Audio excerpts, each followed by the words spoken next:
دیکھیے میں عرض یہ کر رہا تھا کہ حضور اکرم صلی اللہ علیہ وسلم کی سیرت مبارکہ کی محفلوں میں جب ہم شرکت کریں اس کا مقصد اللہ بیان کر رہے ہیں لعلہ یزکا، آپ کی محفل میں آنے کا، آپ کی گفتگو سننے کا سب سے پہلا مقصد یہ کہ ہمارا تزکیہ ہو جائے، یہ سب سے اعلیٰ مقصد ہے، ہم سنور جائے، ہمارا باطن بھی پاک ہو جائے، ظاہر بھی اچھا ہو جائے، اسے تزکیہ کہتے ہیں۔ اور اگر تزکیہ نہ بھی ہو تو یہ مت سمجھو کہ یہاں بیٹھنے کا فائدہ نہیں ہوگا، فرمایا فائدہ پھر بھی ہوگا، او یذکر فتنفعہ الذکریٰ، بیٹھ کر نصیحت کی باتیں سنے گا۔ اور اللہ نے قرآن میں فرمایا وذکر فإن الذکریٰ تنفع المؤمنین، آپ نصیحت کریں، نصیحت ایمان والے کو ضرور فائدہ پہنچائے گی۔ اور پھر تزکیہ کے لیے کہ یہ اعلیٰ مقصد حاصل ہو، اس مقصد کے لیے آنے والوں کو متوجہ کیا۔ وَأَمَّا مَنْ جَاءَكَ يَسْعَىٰ وَيَخْشَىٰ، کہ آتے ہوئے بڑے ذوق اور شوق کے ساتھ آپ اس محفل میں آئے، اگر آپ کے دل میں اللہ کا خوف ہوگا تو اعلیٰ مقصد حاصل ہوگا، ورنہ ادنا زد دوسرے نمبر کا ہوگا۔ اور اگر اللہ سے کوئی تعلق نہیں ہوگا، نیت خراب ہوگی تو پھر کچھ بھی حاصل نہیں ہوگا۔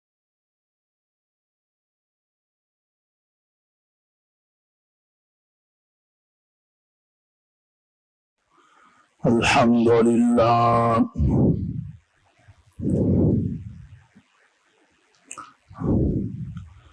الحمدللہ حمدا کثیرا کما امر، ونشہد ان لا الہ الا اللہ وحدہ لا شریک لہ وحده لا شريك له في الخلق والأمر، إرغاما لمن جحد به وكفر، ونشهد أن سيدنا وسندنا ومولانا محمدا عبده ورسوله،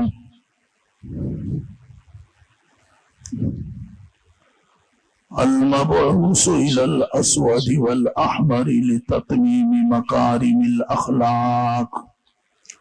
لا يخلق نبي ولا رسول بعده، ولا أمة بعد أمته، ولا كتاب بعد كتابه، صلى الله عليه وعلى آله وأصحابه الذين هم كالنجوم في السماء للاهتداء والاقتداء، وهم مفاتيح الرحمة ومصابيح الغرر۔ أعوذ بالله من الشيطان الرجيم، بسم الله الرحمن الرحيم۔ عبس وتولى أن جاءه الأعمى، وما يدريك لعله يذكر، وما يدريك لعله يزكى أو يذكر فتنفعه الذكرى، وأما من استغنى فأنت له تصدى، وما عليك ألا يزكى، وأما من جاءك يسعى وهو يخشى فأنت عنه تلهى۔ صدقت يا رب العالمين۔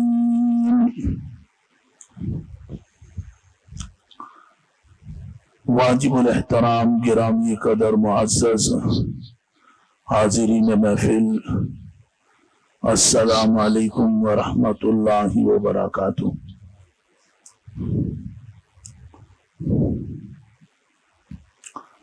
قرآن کریم فرقان مجید کی چند آیات مبارکہ کی تلاوت اور سماعت کی ابھی سعادت حاصل ہوئی ہے۔ آج کا جمعۃ المبارک ماہ ربیع الاول کا پہلا جمعہ ہے۔ ربیع الاول کے مہینے میں حضور اکرم صلی اللہ علیہ وسلم کی سیرت مبارکہ سے آپ کی حیات طیبہ کے متعلق ہر دن دینی محفل میں، خواہ وہ کسی مسجد کے اندر منعقد ہو یا باہر کہیں ہو رہی ہو، گفتگو ہوتی ہے۔ آج میں نے بھی یہی سوچا، ویسے تو اللہ کا شکر ہے ہماری مسجد میں سال کے 12 مہینے جمعے کا واعظ بھی ہوتا ہے اور قرآن کریم کے درس ہفتہ اتوار کو عشاء کے بعد، اور جمعے کے دن عشاء کے بعد ذکر کی محفل ہوتی ہے۔ بس اس امید پر ہیں کہ اللہ اس کو اپنی بارگاہ میں قبول فرمائے، اور وہ ساری گفتگو بھی تقریباً سیرت سے متعلق ہے، کیونکہ ہمارا جتنا دین ہے یہ سارا کا سارا حضور اکرم صلی اللہ علیہ وسلم کی زندگی مبارک کے ارد گرد گھوم رہا ہے۔ قرآن پاک ہمارے پاس ہے تو یہ بھی اللہ نے آپ صلی اللہ علیہ وسلم کے قلب اطہر پہ نازل فرمایا، اور جو احادیث مبارکہ ہیں تو بھی حضور اکرم صلی اللہ علیہ وسلم کی مبارک فرامین ہیں۔ صحابہ کرام کی زندگی سے کوئی بات ہو تو بھی حلقہ رسالت کے پروانے ہیں، آپ کے براہ راست شاگرد ہیں۔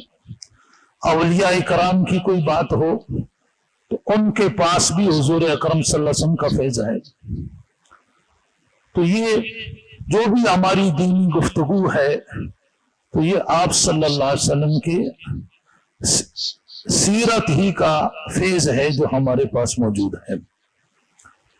لیکن تاہم پھر بھی ربیع الاول کے مہینے میں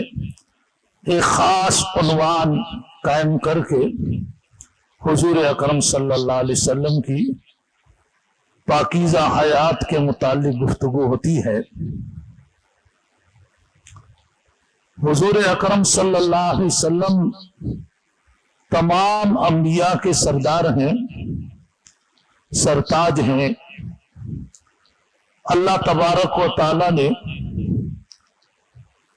جتنے بھی انبیاء دنیا کے اندر مبعوث فرمائے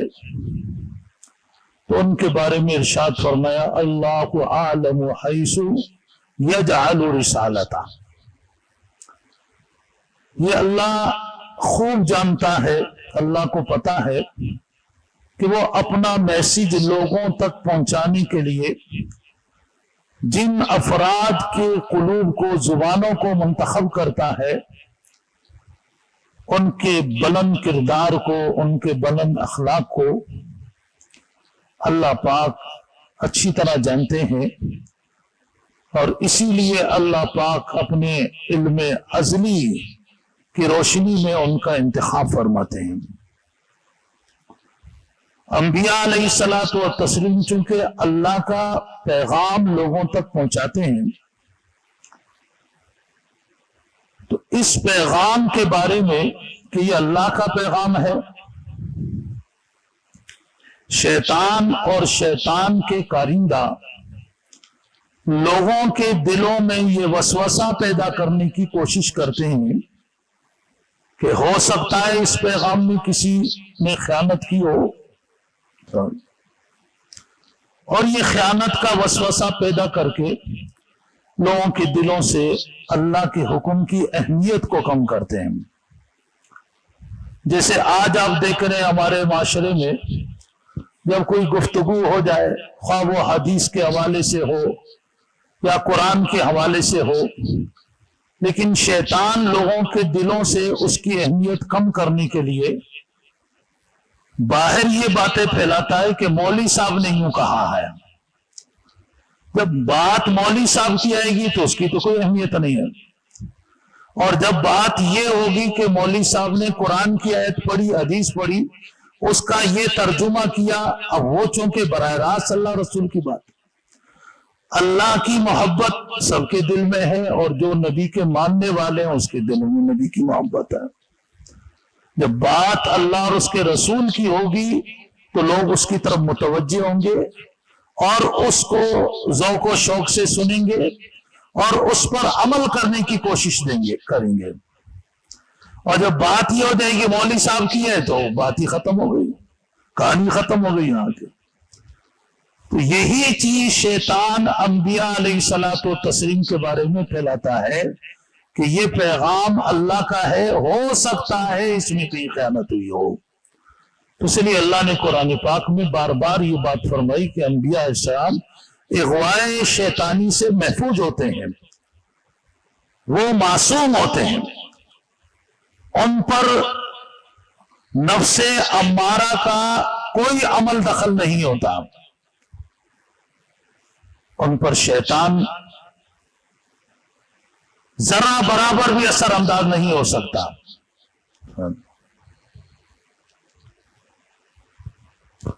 ایک موقع پر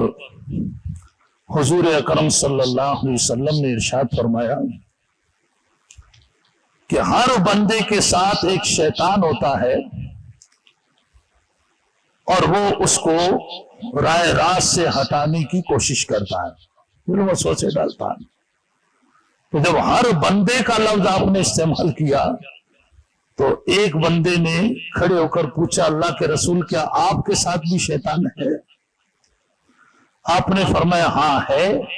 لیکن وہ میرا مطیع اور فرما بردار بن گیا ہے، وہ مجھ پر اثر انداز نہیں ہو سکتا، اور یہ فرمایا اللہ کا فضل ہے۔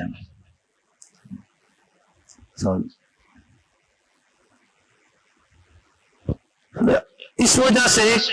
کہ انبیاء علیہ السلام کی سیرت، ان کی گفتگو، ان کا کردار، ان کا ایک ایک عمل نفس امارہ کے شر سے بھی محفوظ ہے، شیطان کی اغوا سے بھی محفوظ ہے، کہ اللہ پاک بغیر کسی شرط کے فرماتے ہیں کہ میرے انبیاء کی اتباع کرو۔ باقیوں کے لیے تو یہ ہے نا کہ بھئی اگر سیدھا کام کرتا ہے آپ بھی چلیں اس کے پیچھے، اور اگر یہ راہ راست سے ہٹ جائے تو آپ اس کو چھوڑ دیں، لیکن انبیاء کے بارے میں یہ نہیں ہے۔ انبیاء کے بارے میں فرمایا وَمَا أَرْسَلْنَا مِن رَسُولٍ إِلَّا لِيُطَاعَ بِإِذْنِ اللَّهِ،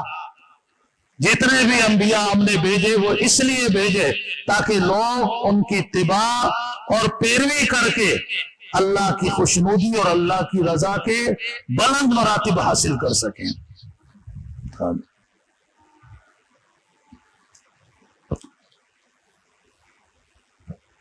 آج جو آیتیں ہم نے پڑھی ہیں یہ سورہ عبس کی آیات ہیں۔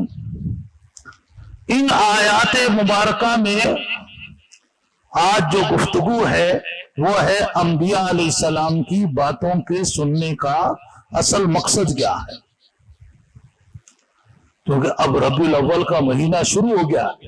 ہر جگہ ایسی محفلیں ہوگی جہاں آپ صلی اللہ علیہ وسلم کی پاکیزہ سیرت کو بیان کیا جائے گا، اور کرنا بھی چاہیے مسلمانوں کو،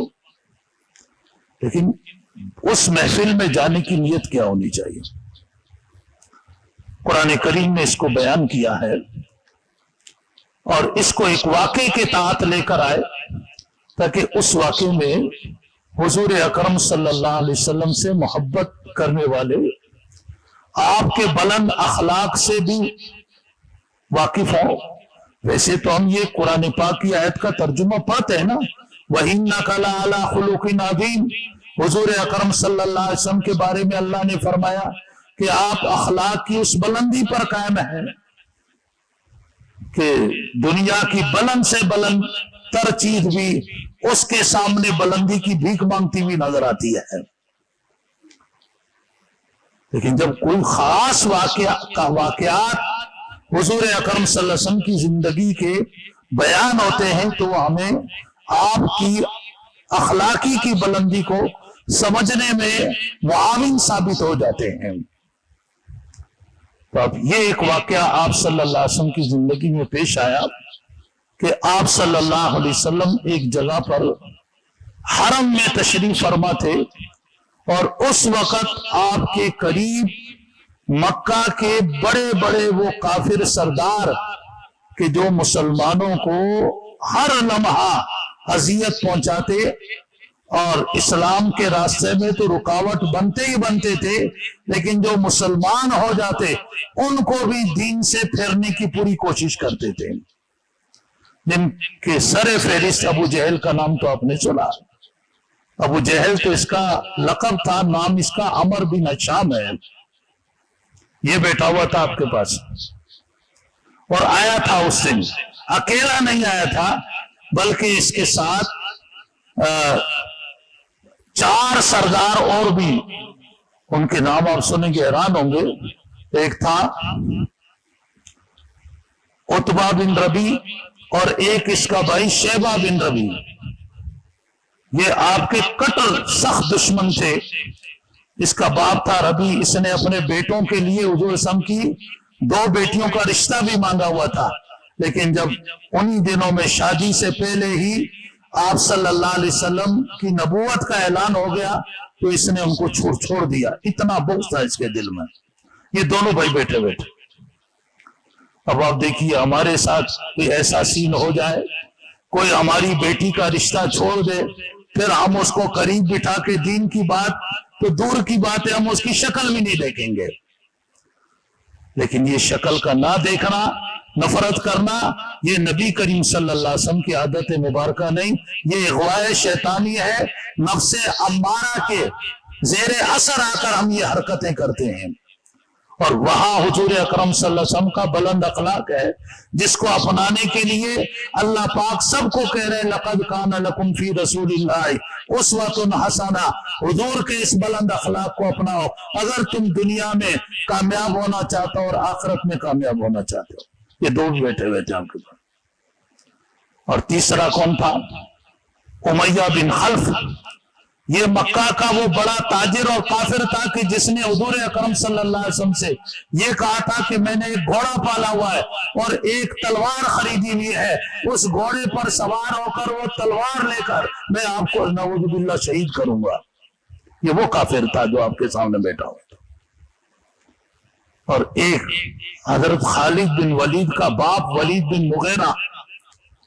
یہ بیٹھا، جس کے بارے میں سورہ قلم کی 10 آیتیں نازل ہوئی ہیں، اللہ نے سخت تنقید کی اس کے اوپر۔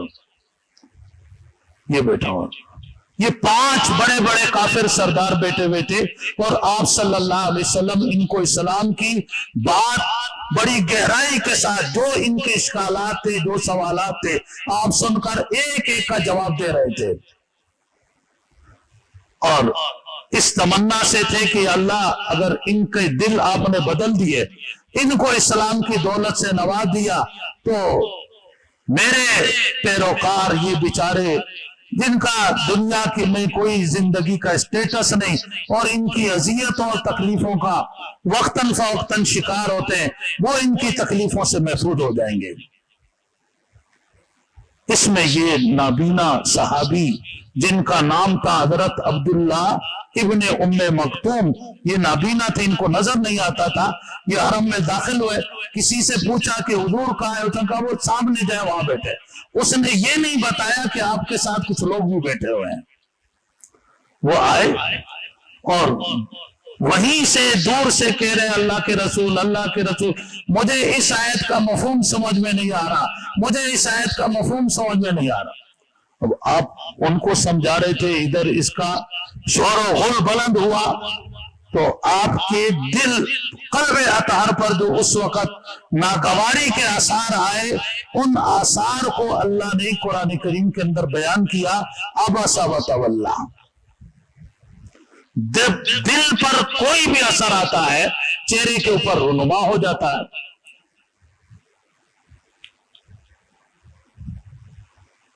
اور جب یہ کب بیان ہوا، یہ اس وقت یہاں یہ واقعہ پیش آیا کہ جب یہ کہہ رہے تھے تو آپ نے دل میں یہ سوچا کہ یہ تو میرا شاگرد ہے، کوئی نہیں، میں اس کو بعد میں، آپ نے وہی اپنی گفتگو جاری رکھی جو گفتگو کر رہے تھے، ان کو اسلام کی دعوت دے رہے تھے۔ لیکن جیسے وہ لوگ تو اٹھ کے گئے، آپ بھی جیسے اٹھے حضرت جبریل امین تشریف لائے اور وہ یہ آیتیں لے کر آئے۔ ان آیات سے حضور اکرم صلی اللہ علیہ وسلم نے یہ مفہوم سمجھا کہ میرے اس شاگرد کا مقام اور مرتبہ اللہ کے یہاں اتنا بلند ہے کہ میرے دل پر اس کے اس سوال سے اور ان کو سمجھانے کی اہمیت سے اللہ پاک نے مجھے تنبیہ فرمائی ہے۔ اور اس وقت پھر اسے بلایا اور بلا کر اسے سینے سے لگایا اور پھر ہمیشہ یہ معمول بنا لیا، جب بھی حضرت عبداللہ ابن مکتوم آتے تو آپ صلی اللہ علیہ وسلم فرماتے تھے مرحبا مرحبا بمن آتبنی فیہ ربی، میں ویلکم کہتا ہوں اپنے اس شاگرد کو جس کے بارے میں میرے رب نے مجھے تنبیہ فرمائی ہے۔ آج یہ واقع کہ ہم اپنے آپ کو پرکھیں، اگر ہمیں کسی بندے کی وجہ سے کوئی ڈانٹ یا تنبیہ پڑ جائے ہم تو پھر اس کی شکل نہیں دیکھتے، مزید اپنے اختلافات بڑھا دیتے ہیں۔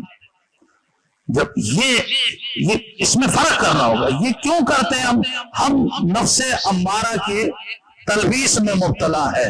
حضور کا بلند اخلاق یہ ہے کہ اگر کسی مسلمان کی وجہ سے ہمیں کوئی بات، تو ہمیں اپنے بلند اخلاق کی وجہ سے آپ کی سنت کو اپنانا چاہیے۔ تو جب بھی حضرت عبداللہ ابن مکتوم آتے آپ اسے اپنے ساتھ بٹھاتے، اس کی بات سنتے، اس کی ضرورت کو پورا کرتے، حتیٰ کہ آپ حضرت عبداللہ ابن مکتوم کی سیرت کو اٹھا کر دیکھیں کہ مدینہ منورہ جب ہجرت فرمائی ہے تو آپ جب بھی سفر پہ جاتے اپنا مصلی ان کے حوالے کرتے جاتے کہ نماز تم پڑھاؤ گے میری جگہ۔ اور صرف مصلی ہی نہیں، مدینہ میں جو بھی معذور رہ جاتے ان کو کہتے یہ تمہارے امیر ہیں میرے پاس، ان کی اطاعت کرنی ہے۔ 10 مرتبہ آپ کا ہوا، غزوہ تبوک کے موقع پر بھی ان کو بنایا نائب۔ ان کو شوق تھا جہاد کا، تو یہ عرض کرتے تھے اللہ کے رسول میں نے بھی جہاد پہ جانا ہے۔ آپ فرماتے تھے تم نابینا ہو، تم کیا کرو گے؟ میں اللہ کے رسول میں تلوار اور تیر تو نہیں چلا سکتا، لیکن مسلمانوں کا جھنڈا پکڑ کے ایک طرف کھڑا رہوں گا۔ اس جذبے سے جاتے اور اسی جذبے کی برکت سے قادسیہ کے اندر حضرت عمر رضی اللہ تعالیٰ عنہ کے دور خلافت میں جام شہادت نوش کیا نابینا ہو کر۔ تو اب دیکھیے میں عرض یہ کر رہا تھا کہ حضور اکرم صلی اللہ علیہ وسلم کی سیرت مبارکہ کہ محفلوں میں جب ہم شرکت کریں اس کا مقصد اللہ بیان کر رہے ہیں لعلہ یزکا، آپ کی محفل میں آنے کا، آپ کی گفتگو سننے کا سب سے پہلا مقصد یہ کہ ہمارا تزکیہ ہو جائے،